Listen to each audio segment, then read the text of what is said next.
well-being are among the most precious goods we have. However, sometimes a crisis or an emergency can jeopardize them.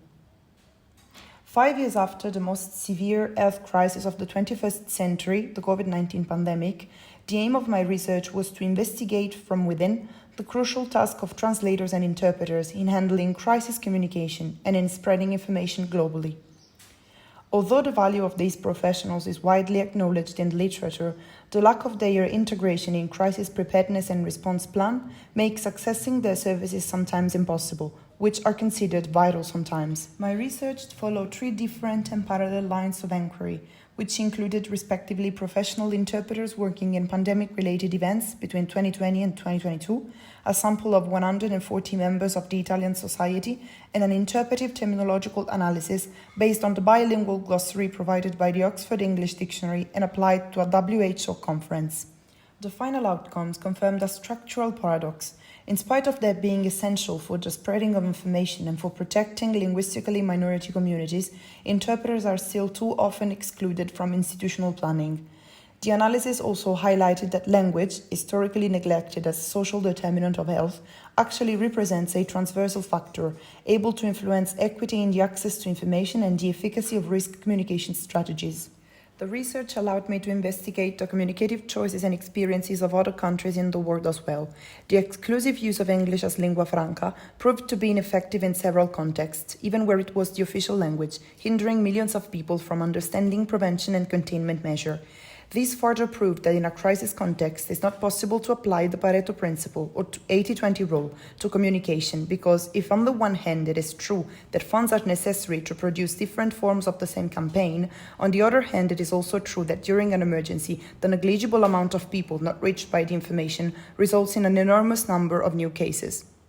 Italy, even being one of the most affected countries, neglected the multilingual dimension of communication, only spreading public information campaigns in the Italian language, ignoring the presence of non-Italian speaking communities on the peninsula. On the contrary, data from countries such as New Zealand, Belgium and Peru, which adopted a multilingual approach, showed the effectiveness of a really inclusive institutional communication. On the side of the professionals, the pandemic seems to have represented a crucial turning point in their careers, given the importance of the topic, the constant update demanded by the sanitary evolution, the enormous emotional burden, and last but not least, the difficult transition toward remote work, still remaining a really personal experience.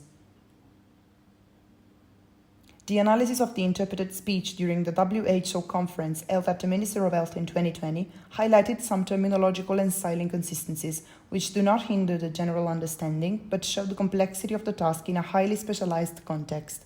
Some lexical choices, such as the inconsistent use of acronyms or the rendering of specific terminology, reflect the necessity of adapting to the conversational rhythms and the background knowledge of the audience.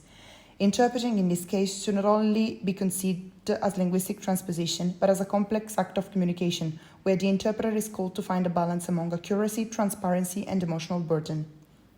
Another part of my research was devoted to the society perception towards the profession of the interpreter.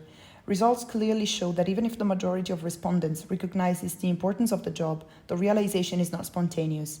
It's very interesting to notice how younger generations seem to be more familiar with the job, probably due to a greater exposure to multilingual content, while older generations still show some distance. However, the general trend of the invisibility of the interpreter is confirmed, and in spite of the fundamental task accomplished, they remain at the margins of public perception. In light of this consideration, language must be included among the social determinants of health, since linguistic marginalization is not only a technical barrier, it's a systemic violation of the right to health, dignity and access to information. The COVID-19 pandemic not only disrupted health systems, it shattered the rhetoric of the universality of information, challenging the idea that one language is enough to speak to the world. Faced with this realization, translators and interpreters can no longer be considered mere mediators. They are, to all intents and purposes, humanitarian workers. The time has come to recognize this need and translate this awareness into concrete actions, because during a global crisis, what is not understood can neither be addressed nor overcome.